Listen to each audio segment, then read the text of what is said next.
Hey guys, welcome back to Installer's Assistant. My name's Marty and today I'm working on a 2011 VW Tiguan. We're going to take the radio out. Most VWs are very similar in the manner they go in and out, and as such we're pretty much going to need just two tools. My trusty 4140 Pry Tool, you'll see a link for that in the description if you don't have one, and a Torx T20. Okay. Now in these cars, these standard radios are the same for the Golfs, the Tiguans, the Amaroks. There's 4 Torx screws behind that to hold this piece in, but first we need to remove the trim panel. Like with every car you work on, always have a good look around for any cracks or damages, scratches, anything's blistering, so then we can notify the customer that the damage is already there, or if they're not even aware of it, so there could be a hairline crack for instance sitting up around here. That's just things we watch for before we start.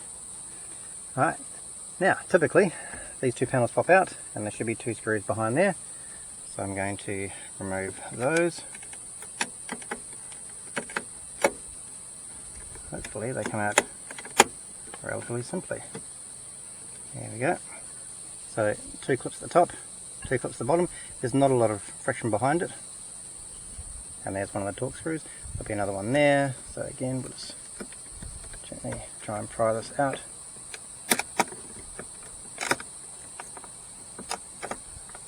There it is. Nothing too strenuous at all. 2 clips top, 2 clips bottom. Sometimes these will be drawers. VW like using that area for card holders or coin holders, that kind of thing. And sometimes they're just dummies.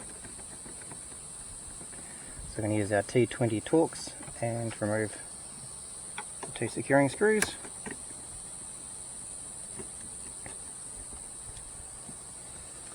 And that should be everything, so it should just unclip.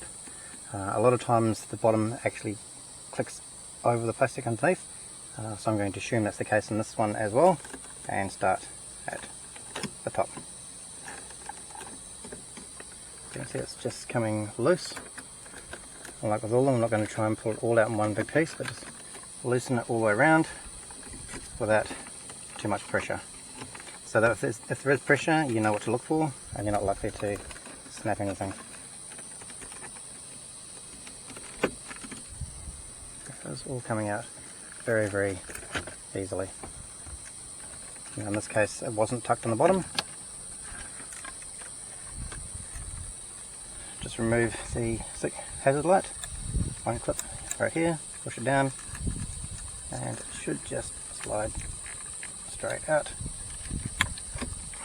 There. And that is our fascia panel removed. Again, back to our T20, and we can now access the 4 screws that physically hold the radio in the car.